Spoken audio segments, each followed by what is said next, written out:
if Haman was an angry man, I think you will find that Maistre was an even angrier one. He started from very different origins than those of Haman. Haman was born in 1730, the Maistre in 1753, in Chambéry, in the Savoie. He was son of a man who had been raised to the rank of a count because he was president of the court of the Kingdom of Sardinia, in particular in the city of Chambéry. The general notion of Maistre is that he is a man of ancient lineage, an aristocrat, an enemy to the revolution, a great defender of the church and the state against the abominable Jacobin crimes. This is, in a sense, perfectly valid, except that he was not a man of ancient lineage. The biographies of the 20th century, though not those of the 19th, have finally revealed the fact that although his father was certainly raised to the dignity of being a count, his great-grandfather and his grandfather were drapers. This is a fact which never emerged during any of the biographies of Maistre in the 19th and even early 20th century. And although it may be an irrelevant fact, comparatively speaking, it does, I think, perhaps throw some light upon the particular passion with which he defends the order to which he was but lately raised. This sometimes occurs in the case of novae homines like Cicero and Burke, whom in other respects he resembles. He had a very uneventful life as a young man. That is to say, he pursued the normal course of a young Savoyard aristocrat. He studied the law. He studied theology, in which he took little interest. He studied Latin and Greek. He joined a Masonic lodge, which in those days was a thing not incompatible with belonging to the Roman Church, and throughout his life defended Freemasonry, even though it had been excommunicated. It had been denounced by papal bulls as early as the 1730s, on the ground that although what the Freemasons and the Illuminists taught was not Christian orthodoxy, or indeed, in certain respects, Christianity at all, yet it was a movement which was extremely useful against hard-shelled atheism. It was something which, because it emphasized the spiritual nature of man and dwelt on the immortality of the soul and of life after death, as might be said, softened up the soul for the approaches of true religion, and therefore should not be condemned in the round and completely intolerant way in which the Roman Church condemned it. It was a useful instrument towards the truth, and not, as was supposed by the Roman priesthood, a rival religion. However this may be, he belonged to a group of young aristocrats, one of whose duties it was to give last comforts to the condemned in Chambéry. And this probably did mean that he was present at a good many executions. He dwells on blood and execution a good deal in his works, and some of his biographers suppose that this may be due to early memories of such scenes. At any rate, he had a perfectly conventional life until the outbreak of the French Revolution in '89, which he welcomed in a moderate sort of way. By '91, he was no longer in a welcoming mood. The revolution spread to the comparatively liberal and progressive kingdom of Savoy, which had abolished feudalism already in the 1770s, and was one of those cautious, liberal, not very extreme kingdoms, which, broadly speaking, rather like Switzerland in the 19th century, which was a good deal in advance of the more reactionary institutions of its time, though a good deal behind the more liberal ones. And when the revolution began to spread into Savoy, which it ultimately inundated, the Maistre emigrated, went to Lausanne, then went to Venice, then went to Cagliari in Sardinia, where the court was, of which he was official, and finally, I think partly because of the intransigence of his views, he began producing monarchist pamphlets almost immediately, which, although they were very counter-revolutionary and extremely violent in their defense of the monarchy, nevertheless said things which the emigres didn't wish to hear, such as the fact that the revolution was irrevocable, that the attempt to try and go back to a pre-revolutionary status was like trying to exhaust the Lake of Geneva by means of collecting its water in bottles, and other things of this type, which were regarded on the whole as rather unwelcome to the not very progressive, not very bright, not very advanced courtiers and aristocrats collected round King Victor Emmanuel of Savoy in Cagliari.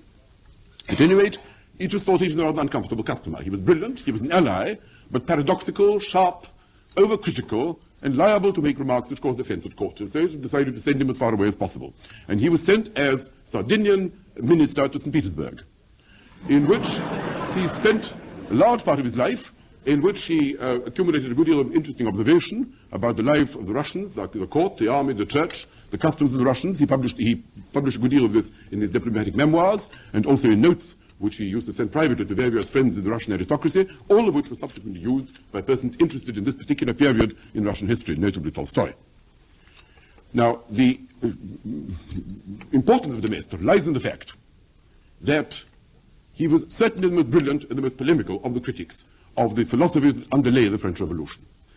As you may imagine, the French Revolution produced a great crop of analysis of its causes and effects. It promised liberty and equality, and although it undoubtedly did promote this in the case of certain sections of the population, it was difficult to maintain by, let us say, 1807 or 1808, that human happiness, at any rate on the part of most of those who desired it, had conspicuously gone up as a result of the revolution. Certainly institutions had changed. Some had become richer, others poorer, some freer, others more enslaved. A new regime, the Napoleonic regime, was in charge. But there was a great deal of what might be called painful reappraisal of, first of all, the causes of the revolution, and secondly, the reasons for their failure, both on the part of those who regretted this failure and on the part of those who exulted in it. The liberals attributed the failure to the untraining of human passions, to the terror. People like Saint-Simon maintained that it was due to the fact that while the revolution was proceeding quite peacefully until 91, then the mob took control and proceeded to exterminate those enlightened intellectuals in whose hands alone the revolution would have been safe and its fruits would have been preserved. Socialists and communists maintained that there was tremendous blindness on the part of the makers of the French Revolution to the social and economic structure of society and social and economic causality in general. And that because Robespierre had not pressed on with his egalitarian laws, and because the laws of property had not sufficiently been touched, the revolution turned out to be a failure. There are various other interpretation explanations. You may imagine Hegelians maintained that this was due to an inadequate understanding of the general march of history and of the relationship of facts and ideas. Catholic Church maintained, and Maistre maintained with it, that the true cause of the failure of the French Revolution was the rupture with the past, the departure from the Word of God, heresy, the fact that there was a particular kind of life which had been enshrined in tradition and enshrined in the teachings of the Catholic Church. And by breaking this and mutinying and rebelling against it, man had put himself beyond the pale, had become an outlaw, and was duly punished by God with such scourges as Robespierre and Napoleon. Now, if this had been all that the Maistre said, he would not have been a very notable or interesting thinker. But he goes much further than this. He is determined to take to pieces the main theses of the Enlightenment, in particular as preached by the French encyclopedists, and to show their shallowness and insubstantiality. And he begins by considering the proposition that man is rational and that man seeks happiness.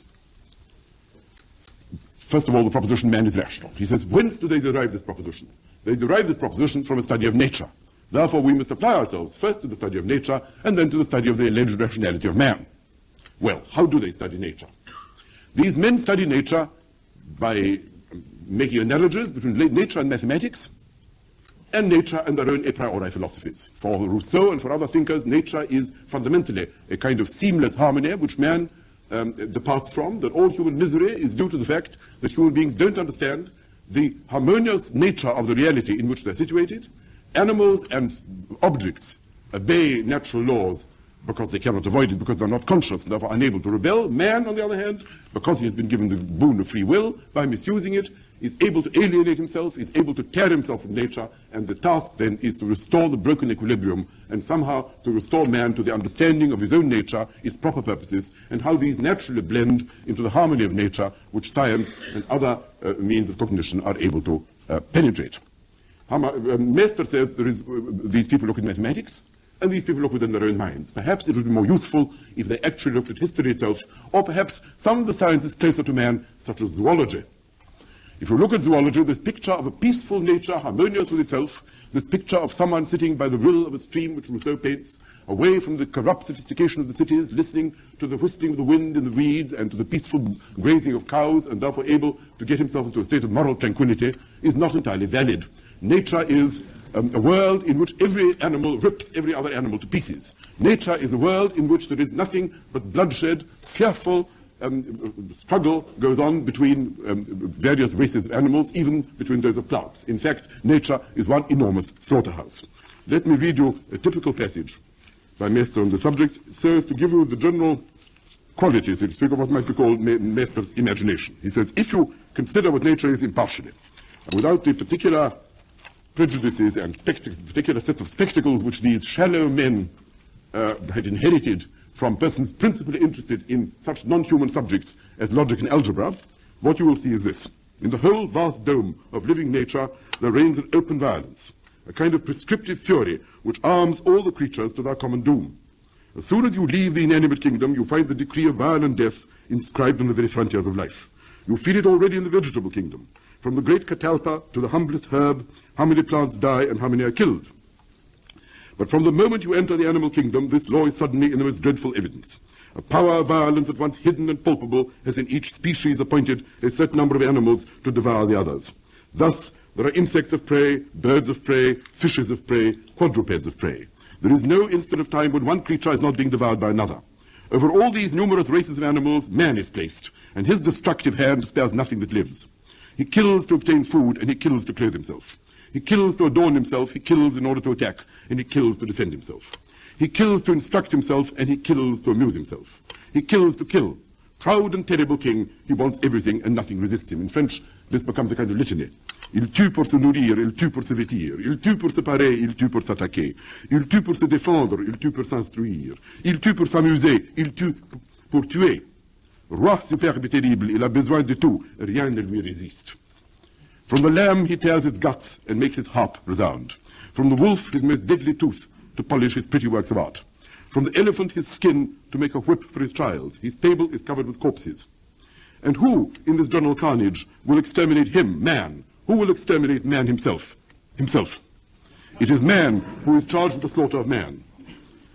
Thus is accomplished the great law of the violent destruction of living creatures. The whole earth, perpetually steeped in blood, is nothing but a vast altar upon which all that is living must be sacrificed without end, without measure, without pause, until the consummation of things, until evil is extinct, until the death of death. This is really Maistre's famous and terrible vision of life.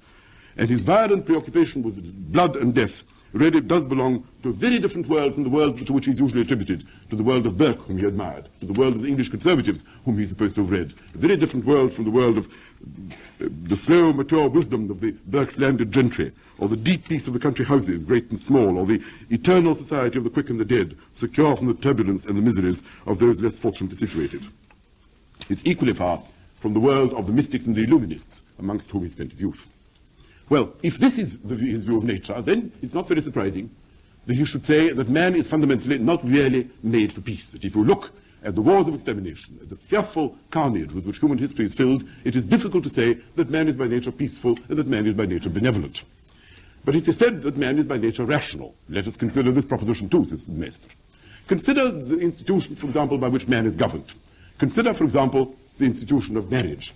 Nothing is more irrational than marriage, says Maistre. Why should a man choose a woman with whom to live for the rest of his life when his attention might easily be distracted by other persons more attractive to him in later life? Nevertheless, marriage is the one base, the one fundamental institution upon which human society is founded, and all attempts at creating societies founded upon free love have toppled. Consider the institution of monarchy. What is more irrational or absurd than that the son of a king, even a good king, should succeed him because he is his son? A wise king may have a stupid son, a good king may have an abominable son. And there is no reason for supposing that the children of good men, or of strong men, or of useful men will have the same qualities themselves. Consequently, it is a far more rational arrangement, for example, to have such a system as you have in Poland, where you have the liberum veto, where you don't have hereditary succession, where the nobles must agree upon who is to be king. The result of which is that France was governed for 66 kings, some good, some bad, but mostly efficient, mostly capable, and is certainly the fairest kingdom upon the face of the earth. Whereas Poland, with its rational system, is plunged into constant turbulence and has collapsed before the very eyes of the civilized world in a welter of blood and chaos. So much, then, for the stability and reliability of rational institutions. This is the typical kind of language Maistre uses. These are the paradoxes which he urges. I've tried to give you a sample of these just to indicate the kind of thing which made him rather unpopular at the court at Cagliari. Although the moral of all this was pro-monarchist, the moral of all this was in favor of irrationality, the church, tradition, faith, against reason, analysis, light, perfectibilism, and so on. Nevertheless, the particular examples which he gave and the particular tone in which he said it undoubtedly did rattle these rather conventional men. Now, he goes on, and he says, if stability is what is wanted, and stability is wanted, for without stability society cannot exist, if stability is what is wanted, then the worst possible foundation upon which society could conceivably rest is what our 18th century philosophers urge upon us, namely reason. Reason means argument. Reason means some kind of construction on the part of rational beings of such a kind as other rational beings are able to criticize using exactly the same weapons. Now, what man makes, man can mar. If you really want a stable foundation for society, then the most shaky foundation upon which you can place it is that of unaided human reason. Because even though you may prove that one particular kind of institution is good, or even the best, another man cleverer than you tomorrow will disprove it. Anything which argument puts up, argument will pull down. And therefore nothing is less stable than things which rely upon so precarious a foundation as reason, because one reason is constantly toppled by another. The only foundation which is ultimately stable is something which cannot be reached by destructive forces. Reasoning, analysis, pulverizes. This is an old Burkean argument, and this is something which Hamann would certainly have agreed to. Reason analyzes, it takes to pieces. Anything which is taken to pieces ceases to be mysterious, becomes clear, and as a result of becoming clear, sometimes falls into familiarity and thus contempt. Therefore, the only way in which we can really secure a solid basis for government, which nobody will ever be able to shake, is by making it impervious to reason. How is this done? This is done by founding societies upon foundations so dark, so mysterious, and so terrifying that anyone who dares approach them will find himself subject most immediately to the most hideous and enormous penalties. The only societies which have lasted are societies created by priests, in which the people have been taught a series of frightening myths, whereby any kind of questioning of the foundations of society was itself regarded as sinful and about to bring about punishment. The only way, the only laws which have lasted amongst mankind are laws whose roots and sources are not remembered. Laws whose roots and sources are remembered are usually bad laws, or at least laws which somebody wants to change. Only custom is the foundation of our life. Custom and the dark, irrational sphere which nothing must be allowed to approach. Therefore, authority must be blind. Once you allow people to argue about the basis of authority, once you allow people like Locke to discuss things like contract or things like the justification of this or that form of government, you are done for. The only governments which have really persisted and been solid are governments which do not permit discussion. Those are the governments which are, on the whole, the most stable. And he goes on from there to argue that that is what man fundamentally craves. We are told, he says, that man is born to freedom. At least M. Rousseau says that man is born to freedom. And nevertheless, M. Rousseau wonders why it is that man who is born to freedom, nevertheless, is everywhere in chains.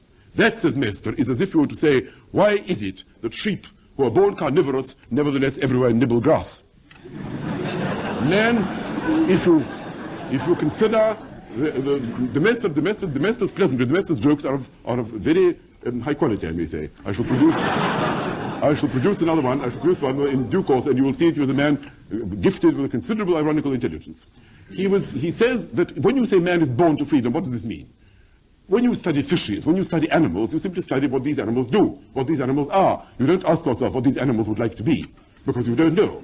In the case of man, you don't study the actual history of man. If you study the actual history of man, you will discover that what men desire is security, what men desire is stability, what men desire is authority, what men desire is obedience. The last thing they desire is freedom. As soon as they're given freedom, everything crumbles and topples. Take monarchy versus democracy. Well, monarchy, as we see, is already irrational enough. Yes, there have been glorious democracies. Athenian democracy was undoubtedly a magnificent phenomenon in human history. And how long did it last, and how much we had to pay for it afterwards? That is, roughly speaking, Maistre's plate. That democracies, particularly Periclean democracy, is the kind of thing which human beings cannot bear upon their shoulders. The weight is too great. He says, if you really wish to study human nature, consider actual human behavior instead of ideal human behavior, as the 18th century appears to have done. Consider this, for example. Consider, supposing a visitor were to come to you from Mars, or the moon, I think he says, the moon. And supposing you were to present two individuals to him, and you were to say about one of these individuals that he did occasionally kill other human beings, but he did it very seldom. He did it without any pleasure to himself. He did it as a pure duty, and the human beings whom he killed were usually murderers, or parricides, or matricides, or perjurers, or other abandoned criminals who were a menace to society. That is one of these individuals. The other individual whom he presented was a man who killed with a great deal of enthusiasm, killed persons who were perfectly innocent, and killed them in enormous quantities instead of merely killing them perhaps once in 5 or once in 10 years. You will find that the first of these individuals is the executioner, and the second of these individuals is a soldier. And the reputation of soldiers is very different from that of executioners. So much for human rationality, he says. So much So much for the proposition that human beings accept the principles of the Enlightenment. Here is the executioner who is a useful public servant who does what he does with utmost reluctance. And here is a soldier who kills with lust and with enthusiasm people certainly every bit as innocent as himself. And these are the people most deeply respected in our society. Why should this be? He says the following. Consider, for example, what people like and what they dislike, historically speaking. Never mind about what human beings should be or could be, or you would like to see them as. Peter the Great, who was one of the great reformers of history, Peter the Great, when he sent thousands and hundreds of thousands of Russians into battles and constant defeats, never had the slightest difficulty in doing so. They marched to battle and they died like sheep, perfectly obediently and without raising any protest. There was not the slightest sign of mutiny. There are very few mutinies amongst marching armies. And yet these men had no idea why they were marching, why they were killing those whom they were going to kill. Certainly they had no personal hostility to the enemy, who was certainly as innocent, as noble, and as honorable as they were. On the other hand, when he tried to shave the beards of the boyars, there was a riot. When in the 18th century there was an attempt to reform the calendar, there was practically a French mutiny. That is the kind of thing which people mind about. Beards, calendars, yes. Death, not in the least. And these are the people whom you wish to represent as rational, peace-loving, enlightened, illuminated, persons capable of governing themselves, persons capable of taking part in their own self-government, potential Democrats, potential liberals, persons whom M. Voltaire and M. Rousseau wish to entrust the government to. That is, roughly speaking, Maistre's sermon. He continues. He says that what men really want, if you really ask yourself what they want instead of what they ought to want, is not what all the benevolent philosophers of the 18th century said they wanted, namely to live together in society for the purpose of living a happier life together. For example, cooperation. For example, mutual self-help. The general conventional views, after all, the 18th century was that the purpose of society was to ensure reciprocal mutual benefits for human beings, which they wouldn't be able to obtain for themselves. This is what Aristotle said, this is what St. Thomas, in whom Maistre officially believed, said, and this is what a number of other thinkers with a high degree of plausibility have said, are saying, and I hope will go on saying. Maistre said this is not true. What people really like, or at least among the things that people really like, is collective self-immolation. If you give people an altar upon which to sacrifice themselves, they rush headlong, and without much thinking of what it is they sacrifice themselves to. That is what makes wars possible. Let me read you his passage on war, and you will see, roughly speaking, the kind of thing that is meant. What inconceivable magic is it which makes a man always ready at the first beat of the drum to go without resisting, often with even a kind of eagerness, in order to blow to pieces on the field of battle his brother, who has done him no wrong, and who on his side advances to subject him to the same fate if he can. Men who shed tears if they have to kill a chicken, kill on the battlefield without a qualm. They do so purely for the common good. Repressing their human feelings is a painful altruistic duty. Executioners kill a very few guilty men, parricides, forgers, and the like. Soldiers kill thousands of guiltless men indiscriminately, blindly, with wild enthusiasm.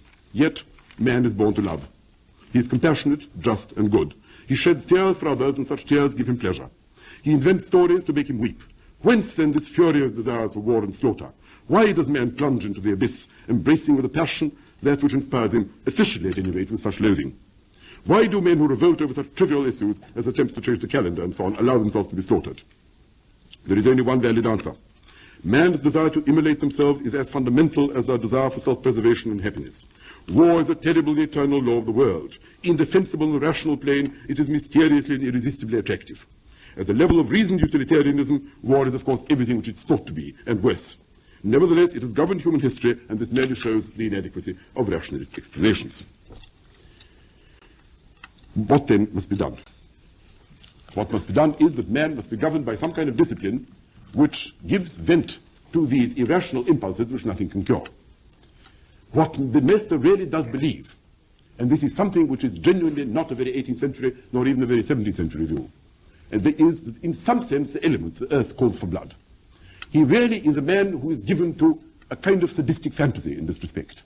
He feels that the whole of the world is filled with slaughter and the sounds of slaughter, that the dark and irrational forces move men, and to treat them as if they were creatures of light, to treat them as if they were rational or as if they were benevolent, is simply an empirical error. And anyone who does so is likely to lead men to their doom. Therefore, what must be done is to govern men in a manner which prevents them from ripping each other to pieces. He sees man with a more than Hobbesian pessimism, as a kind of ape-like, tiger-like creature, for no evident reason, ready to rip his other men to pieces, out of greed, out of ambition, out of general irrational impulse, and just for its own sake, simply out of aggressive instinct. And the only way in which this can be prevented is by placing over him a degree of harsh authority on the part of men who understand other human beings, which will imprison him and chain him. It will put some kind of, as it were, armor, a sort of straitjacket upon this potential lunatic, which will prevent him from venting these terrible and self-destructive desires. That, I think, is his picture of man. And he thinks the French Revolution let loose these things. Now, his attitude toward the French Revolution is unorthodox and quite interesting in that regard. Of course he disapproves of it.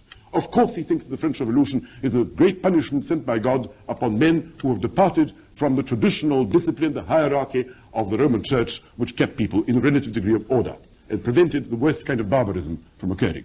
Nevertheless, he says that power must always be respected, because power is the only thing which stops people from disintegrating. He says it's always something which stops human being. It may be conscience, it may be custom, it may be the assassin's dagger, it may be the papal tiara. But it is always something, never himself, he says, never himself. And therefore the idea of self-control, which is preached by the rationalists, the idea of self-coercion is a contradiction in terms for him. Coercion must come from outside. Man is what he calls a theomorph and a theomach. Man is a monstrous centaur who both fights God and is made in his image. He is made in his image, and to that extent he is rational and good. But he fights him because there are black instincts within him which nothing will ever finally quell. Original sin which nothing can ultimately exterminate. Man doesn't know what he wants. Man wants what he doesn't want. Man doesn't want what he wants. Man wants to want and cannot achieve it. He feels, says Maistre, within himself a force more powerful than himself. If he is wise, he cries out and says, who will rescue me from this? If he's stupid, he gives in and calls his weakness happiness. That is, roughly speaking, the kind of epigram in which the Maistre sought to summarize mankind. Now, if this is so, if this is what men are like, then of course they need strong government. That is perfectly clear. And what kind of strong government must they have? Well, the kind of strong government which they must have is a government given to them in some irrational fashion. As I say, something which reason cannot reach to, which reason cannot disintegrate, something which is sufficiently terrifying to keep people in a condition of permanent obedience. Our philosophers, he says, wish us to look at human nature as it truly is. And whom do they invite us to inspect? Why, of course, the savage, the noble savage. The primitive man not corrupted by wicked civilized institutions. Savages are among the refuse of mankind, he suddenly observes. To say that we ought to imitate savages, to say that there is something about savages or about primitives which is some way superior to human beings, is again to run against the most obvious facts of psychology and history. If you look at savages, you will see that they are simply failures of the divine creation. They are simply debris, so to speak, of the divine process. Savages are drunken and they are barbarous.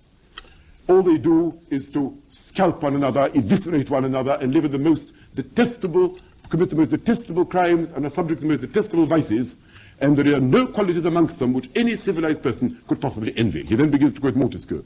Savages are people who, when the good missionaries give them a cart and an ox, burn the cart in order to roast the ox.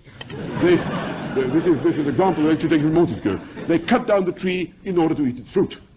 That is what savages do. All they want of us, he says the Maistre, is powder to kill us, and firewater to kill themselves. That is what savages want. And these are the persons whom we are invited to emulate. If you look at their language, you will find that those are not the great primitive roots of language about which so many 18th century thinkers have been enthusiastic, and 17th century ones also. They are simply the corrupt remains of total collapse of human civilization. These are, as it were, the failures of the divine process, the sad cases which the good fathers, the good priests, the good missionaries have not told us the truth about. These men are kind, these men are good, these men are Christian. They don't want to reveal the hideous truth about the natives whom they find. And we have no business to be deceived by the fact that these charitable fathers don't wish to reveal the fact that the savages against whom they come across are amongst the lowest and most detestable human creatures living on earth. That is so much for primitive man. Now, what else are we expected to emulate? If we're expected to emulate democracies, we need only look at history at their fate. When he was in Russia, he began giving advice on the government of Russia, because he had very little to do. As the representative of the Sardinian king. The Sardinian king was, after all, a pensioner of England and Russia. He was an enemy to Napoleon, who didn't actually invade Sardinia, though he took away Savoy and Turin, Savoy and the Piedmont. And therefore, as Napoleon had an ambassador at the Russian court also, the ambassador of his enemy, the king of Sardinia, had a rather complicated relationship to him. He was rather like, in the last war, Gaullist ambassador in the presence of the official ambassador of Vichy France. And that is why the Maistre didn't have much diplomatic business to prosecute. On the other hand, he was a man of considerable charm, erudition, and intelligence, obviously. And all the Russian memoirs of the time say what an agreeable and delightful person he was. And he was a great converter to the Church of Rome. He must have converted more noble ladies in the Russian court than anyone could have done before or after him. Indeed, he did it on so formidable a scale that in the end, in 1817, Alexander I requested his withdrawal because it was thought that this was interfering with the business of government too much. But at any rate, he used to send private notes to various Russian noblemen, and indeed Alexander himself, about Russian affairs. And he is, so far as the government is concerned, the typical piece of advice which he offers is something of this kind. He says, man is corrupt, man is sinful, man is a cruel and vicious creature who can only just be stopped from destroying the others by the two institutions which have kept Europe comparatively peaceful, comparatively stable, have been the institution of serfhood and the church itself. The church enunciated dogmatic propositions which human beings broke at their peril. He wrote a little tract defending the Inquisition, the Maistre, which was quite a brave thing to do in about 1810. On the ground that the Inquisition was at least better than fratricidal wars. The Inquisition did at least prevent what he supposed to be religious wars, say in Spain. And paints the Inquisition in somewhat rosy colors. He says the Inquisition takes a man away and by reasoning with him, sometimes applying a little violence, returns him to the bosom of his family as a reformed Christian. If this had not been done, he would have gone to the extremes to which his unbridled reason would have pushed him. He would have formed a party, he would have led a movement, and hundreds of thousands of people would have died in some fearful slaughter as a result. Consequently, the Inquisition is a force for peace. Now, religion then and serfhood are the two anchors upon which stable human society rests. Now in Russia, you still have, of course, serfhood, but the church is to student respect. He says the Roman Church, when it acquired the degree of authority, which made it truly the arbiter of European fortunes, when the Pope really became the leader of Christendom, and a great deal of reverence and awe was owed to the Roman Church, and they established a solid discipline, was able, because it was Christian and because it was good, to abolish serfdom. Because one anchor proved enough. But in your country, the priests are drunken and ignorant, the bishops have no learning and no authority, and therefore your clerical establishment is despised by the people and has no moral and no political authority. You can't lean on that. Therefore, the only anchor you have for preventing your ship from going out to the high seas and being broken is, of course, the serf system. I know, he says, that people are constantly recommending you on economic and on humanitarian grounds to abolish serfhood, but this would be fatal. If you abolished serfhood, chaos would result. You would pass directly from the condition of your present barbarism to a condition of anarchy. It would not take long, he says, for a few Pugachevs, as he calls them, that's to say, a few mutineers from the universities, supported by indolence and stupidity at home, and criminal conspiracies on the part of the terrible sect abroad, the sect that never sleeps. I shall tell you in a moment who they are. It will take very little time for these people to topple your entire kingdom once the authority of the serf system was gone. Once authority was gone. And he says the Russians are extraordinary people. Nobody desires as ardently and as passionately as the Russians. If you lock up a Russian desire in a fortress, the fortress will blow up. Your people desire science. Nothing is more fatal. Scientists are persons who put everything in doubt. Scientists are persons who analyze, scientists are persons who disintegrate. We go back to, once again, to Hamann and to the disintegration of the living flesh of life under the terrible corrosive rays of analytical science. Scientists are persons who, of all people, and as everyone has always known, know least about human nature. To put scientists in charge of any human institution is to guarantee its doom. The great governing people of the earth, the Jews, the Spartans, and the Romans, despised science. When the Romans wanted science, they bought Greeks, who were their scientists for them. If the Romans knew that if they try to be scientists themselves, they would merely make themselves ridiculous. And the same is true of the Spartans, and the same is true of the Jews. These are the great races who already have established memorable human institutions on earth. Nobody has ever been as grand as that. These are the people you must emulate. And whom do you have here? You have German Protestants and German scientists who seek employment in your court and in your schools, in your universities. Why do these people come? These people come because they are a shiftless element. These people come because they are not happy at home. Persons of good character, who possess property, believe in law and order, and are virtuous citizens, do not immigrate. Persons who immigrate have something wrong with them. And by allowing all these immigrants, by allowing all these persons who are evidently not happy at home and who are, so to speak, fidgety and unable to establish themselves at home, you are simply importing a disintegrating element which at the end will prove the undoing of your great empire. I have spoken to a prince of Germany who regretted the fact that various mutinous freethinkers were leaving his dominions, not because they were leaving his dominions, as because of the terrible damage which they would do to the dominions of his cousin, the Emperor of Russia. Well, this was the kind of advice which Maistre gave. And he goes further than that, and he says, I know that there is a desire for science and enlightenment everywhere, but if you want stability, if you want peace, if you want order, if you want authority, if you want something which every state needs a minimum of, then my advice to you is try and freeze it up. Don't let it go too far forward. I know it can't be stopped indefinitely, but at least you might slow it down. And this piece of advice was literally adopted by certain Russian statesmen towards the end of the 19th century. The phrase, freeze it up, was not irrelevantly used. They all argued, so to speak, that the causes of unrest and the causes of disintegration among European states, the causes of the general materialism and political instability of the bourgeois republics of the West was largely due to this awful, uncensored free thought which proceeded among them. And therefore, in Russia, they did their best, as we know, to try and slow down the process, which they themselves, rather pessimistically supposed, could not be held up indefinitely. But that, at any rate, is Maistre's typical advice. He is quite interesting on a number of other topics as well. For example, language, which brings him into line with Hamann and similar thinkers. He says, if you want to know where the repository of tradition lies, if you want to know where wisdom truly is, it is, of course, in language. Language encapsulates, language enshrines the whole tradition, all the, so to speak, accumulated wisdom of an irrational kind of our society and our race. Not any kind of language, of course.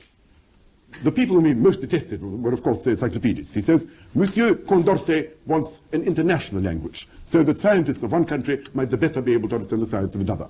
But an international language would shed precisely those peculiarities, precisely that accumulation of what might be called local, provincial, historical accretion, which gives each language its unique quality and produces those words which shape our minds, which shape education, they shape us into that tradition, along those traditional lines along which natural development of human beings and societies must lie, if they are to be traditional, if they are to be peaceful, if they are to have regard to their own past, if they are not to be left without ideals and without principles.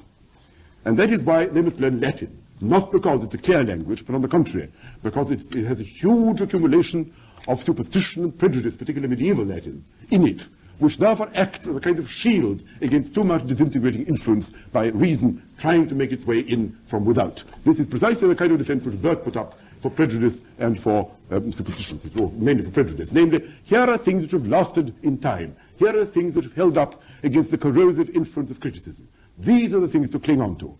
This is the skin which we have historically formed. This is the bark of the tree. If you strip off the bark, no matter how unsightly it may appear, the tree will perish.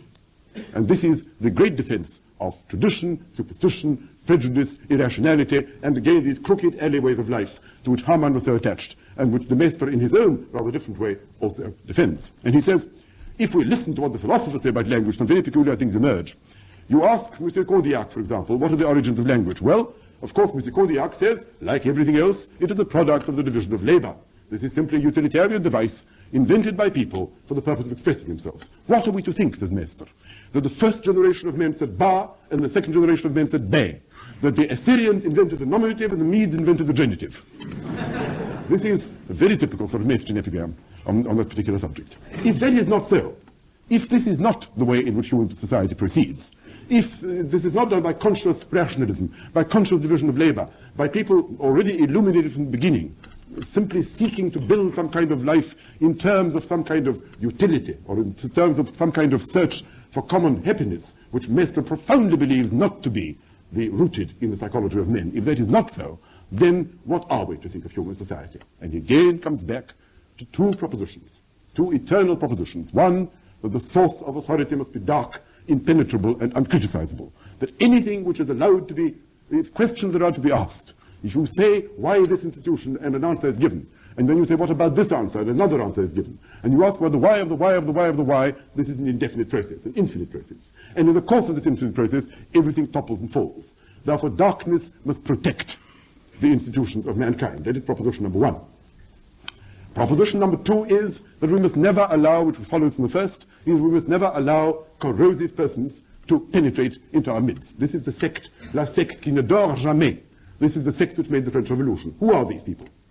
Jacobins, socialists, liberals, scientists, Protestants, Jansenists, perfectibilians, Jews, Freemasons, atheists, free thinkers, those who made the French Revolution, those who made the American Revolution.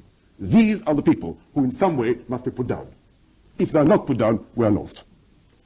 Because all society rests upon authority, and these people call authority into question.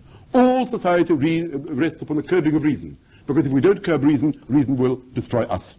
And then there follows a famous passage about the executioner, which is, I suppose, the most famous passage in the whole of the Maistre's works, in the book which is called the Soirée de Saint Petersburg, the Petersburg Evenings, in which, in some symbolic sense, he tries to convey to you what it is that society really rests on. It's an extremely exaggerated passage, but then, as I told you, thinkers only make an impact by wild exaggeration, and Maistre goes further than most. Let me read you this particular passage once again, in order to convey to you the kind of flavor, the kind of feeling which Maistre had, and the sort of thing with which he tended to shock the rather conventional court of Cagliari. I've already told you about the fact that it seems to be mysterious that we respect soldiers, but just because they take risks, or because they risk their lives, or because they have nice characters, and don't respect the executioner who performs the most useful of all social functions. He goes on. Who is this inexplicable being who, when there are so many agreeable, lucrative, honest, and even honorable professions to choose among, in which a man can exercise his skill or his powers, has chosen that of torturing or killing his own kind? This head, this heart, are they made like our own? Is there not something in them that is peculiar and alien to our nature? Myself, I have no doubt about this. He is made like us externally. He is born like all of us. But he is an extraordinary being, and it needs a special decree to bring him into existence as a member of the human family, a fiat of the creative power. Hardly is he assigned to his proper dwelling place, hardly has he been put in possession of it, when others remove their homes elsewhere, whence they can no longer see him. In the midst of this desolation, in this sort of vacuum formed round him, he lives alone with his mate and his young, who alone acquaint him with the sound of the human voice, without which he would hear nothing but groans. The gloomy signal is given. An abject servitor of justice knocks on his door to tell him he is wanted. He goes. He arrives in a public square covered by a dense, trembling mob. A poisoner, a parricide, a man who has committed sacrilege is tossed to him. He seizes him, stretches him, ties him to a horizontal cross, lifts his arms. There is a horrible silence. There is no sound but that of bones cracking under the bars and the shrieks of the victim. He unties him. He puts him on the wheel. The shattered limbs are entangled in the spokes. The head hangs down, the hair stands up. And the mouth, gaping open like a furnace, from time to time emits only a few blood-stained words to beg for death. The executioner has finished. His heart is beating, but it is with joy. He congratulates himself. He says in his heart, nobody quarters nearly as well as I. He steps down.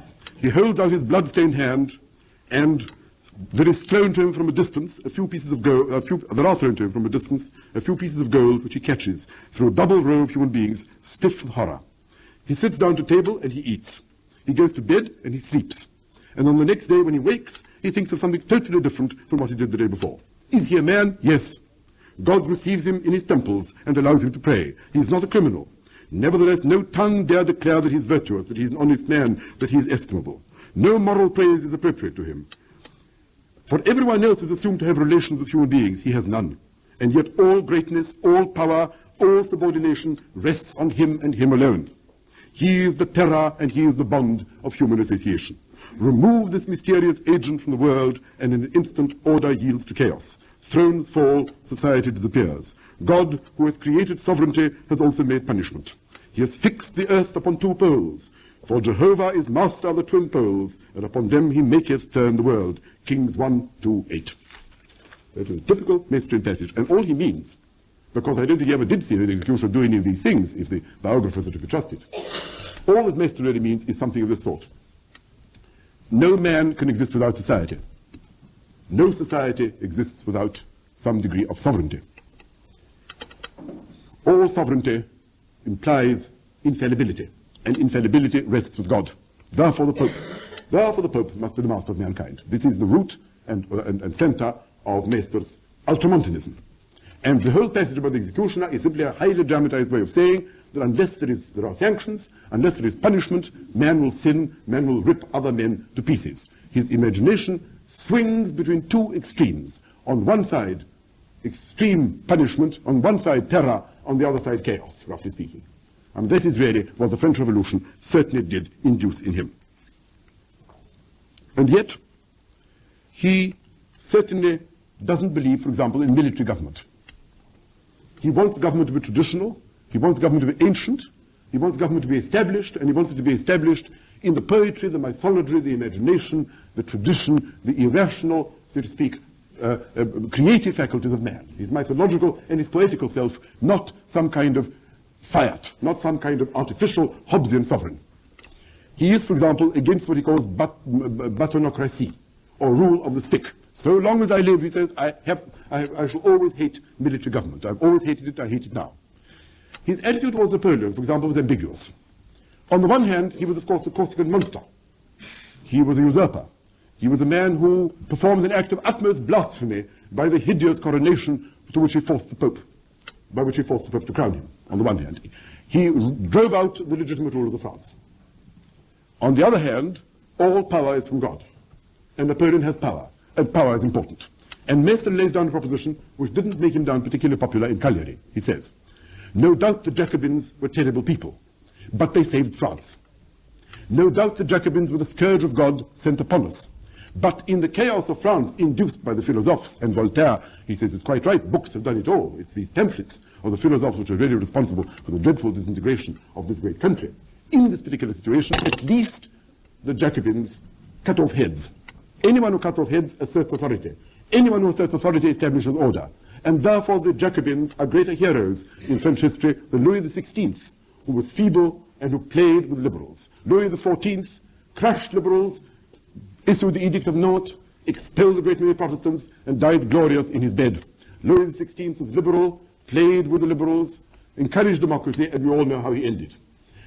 Robespierre is a monster, he says, drunk with power and blood. Nevertheless, he was the instrument chosen by history to rescue France and defend her frontiers against external invasion.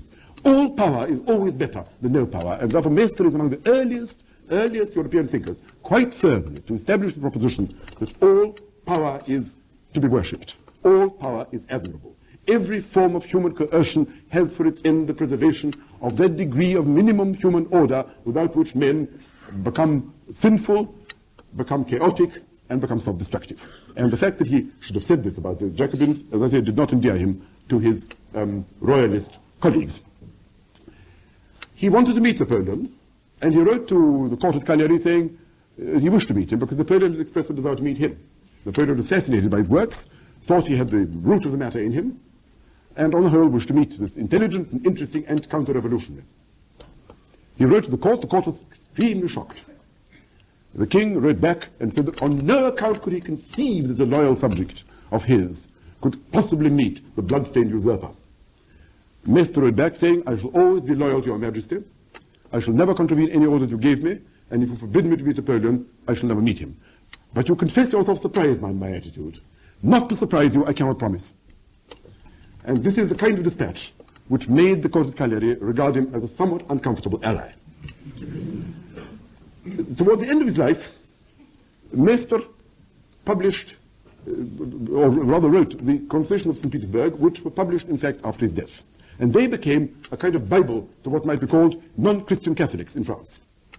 That is to say, The proportion of Christianity in Maistre's writings cannot be regarded as high. He pretends that he derives his propositions from St. Thomas. He pretends that he derives his propositions from all kinds of forms of scholastic logic or the doctrines of the Roman Church. But in fact, of course, as one can see from the quotations which I've given, which are not at all uncharacteristic, he is not what he is usually represented in the histories of political thought to be. He is not a proud, indomitable aristocrat, standing on the frontiers of the 18th and 19th century, looking back towards some kind of imaginary past, a tragic figure, resisting change which is inevitable, dignified, blind, reactionary, a kind of classical profile of the last patrician about to be knocked down by the furious bourgeois mob. That is a normal view of him, even by those who favor him, the last of the Romans, as it were.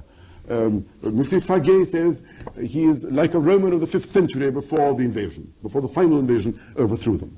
This is, the general notion is that he's somehow out of date, that he is the last defender of a completely outworn order, a man tragically concentrated upon partly imaginary but certainly no longer restorable past. This I believe to be a false account. The Maistre is far more a harbinger, alas, of the future than he seems to me to be in any sense a reconstructor of the past.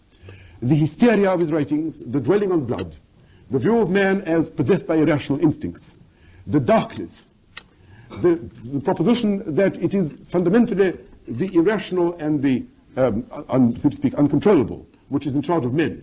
The view that the analysis of the encyclopedists is shallow because they don't take account of the human desire for self-immolation, for human desire for destruction, for the whole bundle of irrational impulses of which man is to a large extent composed, and the proposition that only by in some way exploiting these, certainly by taking notice of them, but also in some way by directing them, by canalizing them, by disciplining them, by making use of them, but above all by looking them in the face, that only in this way can human society survive. The extreme contempt for liberals and Democrats, the view that human beings are totally unfit to govern themselves, the view that human beings must always be governed by small oligarchical elites, which must be self-assessed group of self-sacrificing men, trying to tie up this terrible tiger, so to speak, with the utmost effort, which gives them no pleasure at all any more than it gives to the executioner, any more than the executioner takes pleasure in his executions. The notion that human society can only persist if a few self-sacrificing men are just able to rein in this monstrous beast. This, and must do so by appealing not to his rational self, which is weak, but to his irrational self, which is dominant, and must in some way direct it towards ends not intelligible to him, but intelligible to those who direct him. This view, which is of course the view of the Grand Inquisitor in Dostoevsky's Brothers Karamazov, doesn't appear to me to be an 18th century view at all. Neither progressive nor reactionary, neither liberal nor conservative. Certainly very remote from Burke, by whom he was supposed to be inspired, and totally unrelated to Thomism or the official Catholic political philosophy of that or officially of any other time. And in this respect, I think he is a proto-fascist. I think it's reasonable to say that the particular stress upon what might be called the seamy side, upon the black side of human nature, does qualify him to be so described. That, I think, is his vision. Let me try and sum him up, finally. His merits are that he's genuinely capable of seeing through hollow abstractions, that he's genuinely capable of understanding the role which myths and the irrational play in human life, that he understands that among the motives which move men is this desire for self-immolation, is the desire for aggression, is the desire for self-destruction, which is as much part of human history as the nobler and more rational impulses to which the encyclopedists appealed. He understands, in other words, all the things which the fascist psychologists were able, in fact, to exploit to so successful a degree. In short, if we only read the encyclopedists, we ought to be unable to explain the phenomenon of fascism. If we read the Maistre, we can at least explain it, whatever our attitude towards it might be. He contradicts himself 1,000 times. He says, for example, that all constitutions must be lived, they cannot be written, because whatever is written perishes, and therefore the English constitution is the best because it's not been written down. Everything which is written down in laws and enactments must perish because this is done by human intelligence, by clerks, by people who use the feeble categories of the human intellect instead of, so to speak, thinking with the blood, which is there very strongly in Maistre. Well, he says that. On the other hand, he also tells you that the Turks have survived so long because they've all believed the Quran, that the Chinese have survived so long because they repeat the epiphlegms of Confucius, which presumably are written down, that the Christianity has survived for so long because it has dedicated itself to the eternal truths of the Bible. These two propositions are not compatible with one another. He says that the only countries which own the true faith. Only Catholic countries can survive, because only in Catholic countries is authority understood. Elsewhere, mutinies break out. Calvin, Luther, these are the real authors of the French Revolution, the people who trusted in individual judgment. On the other hand, he agrees that England appears fairly stable to him in his day. And he says it's a miracle. It's a miracle because, and the definition of a miracle is something which contradicts something which on other grounds one knows to be universally true, which again is not the most powerful of arguments. To regard something as miraculous merely because you've taken something to be a law which the exception in fact refutes is not the most powerful of logical instruments. And there are many other contradictions of a similar type, which I needn't go into, which are relatively unimportant. The general pattern of his views is fairly clear. What can be said about the Maistre is that he violently and vastly exaggerated, which is precisely what I've tried to say about Hamann too. That if it were true that men were, as he describes them as being, that if all we had in the world was crime and punishment, that if men always oscillated either between the most ghastly and bloodstained terror on the one hand, which was the only instrument which prevented them from total self-demolition and chaos on the other, then human history is even more unintelligible than he thinks Voltaire makes it out to be. And therefore, that his psychology and his sociology are just as lopsided as that of the most superficial, the most rosy spectacled, the most idealistic and starry-eyed of the idealists of the 18th century, whom he regards with such contempt and hatred. But I think this can be said for the Maistre, that he did attract people's attention to what might be called the black aspects of individual and psychological and social life. That if rational behavior is to occur at all, then reality must be looked at as it is and not as it is desired. And that in a certain sense, if self-understanding is of any importance, then Maistre undoubtedly did bring out, in a manner which is very extremely bold and unusual in his day, those huge socially irrational factors which afterwards people like Marx and Freud wrote about. Those aspects of human life which certainly were not suspected or dreamt of in most of the writings of the 18th century.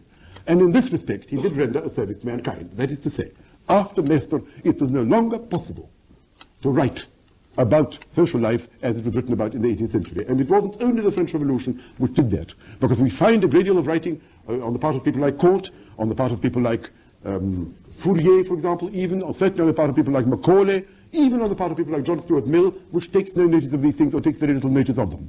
And in this respect, when you read Maistre, and when you read one of these tragic and violent and hysterical and sometimes fantastic descriptions of human folly or human degradation or human misery or human irrationality on which he stresses, you feel that you are reading a far more contemporary author than if you are reading Macaulay or if you are reading Mill or if you are reading Fourier or any of the other authors either contemporary with or shortly after the Maistre. And in this sense, he is a kind of modern thinker. He is a modern thinker because he really did rip open certain aspects of social reality which certainly were only hinted at obscurely before and were certainly never presented with the harshness and the vivacious and dramatic force which Maistre was able to impart them. That, I think, is ultimately his service. He's regarded by most French writers on him as a marvelous and logical mind, capable of deducing all kinds of extremely paradoxical and disagreeable propositions by ironclad logic from very lucid premises. This seems to me totally false. There is not much logic in Maistre. There is not much argument. All there is a vivacious imagination and an extreme desire to show up and expose the enemy. The enemy is Voltaire. The enemy is Rousseau. The enemy is Holbach. The enemy is Helvetius, Condillac, and Condorcet. Whenever you come across their writings, he writes with a kind of dramatic violence and a kind of passion, which really does, in a way, arm his sight with a kind of special hatred, which is also a quality which I attributed to Hamann, which really does, in a certain sense, throw a kind of gloomy light upon a scene not perhaps adequately illuminated by the more rational and the more benevolent thinkers. Now, as a final word, let me say both in the case of Hamann and in the case of Maistre, their importance resides in two things. First of all, in revealing what might be called irrational, chaotic, disagreeable aspects of both individual and social existence not taken care of in the symmetrical and rationalistic, I won't say rational, but at any rate in the elegant constructions of the typical 18th century Enlightenment. That is one. And the second proposition is that both these men had a considerable influence upon behavior and deserve study as such. Hamann, in the particular note of irrationality which he injected into German Romanticism and by direction various movements which grew out of it, various forms of nationalism and so forth, which grew out of it, and Maistre, by painting a picture of man, which thereupon became the vademecum of every reactionary and indeed every fascist movement in the world. One final remark I wish to make.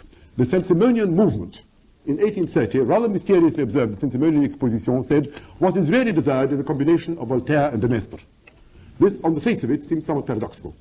Voltaire, the friend of light, the friend of liberty, the friend of man, de Maistre, the executioner, blood, darkness, irrationality, horror. What they meant was not altogether absurd.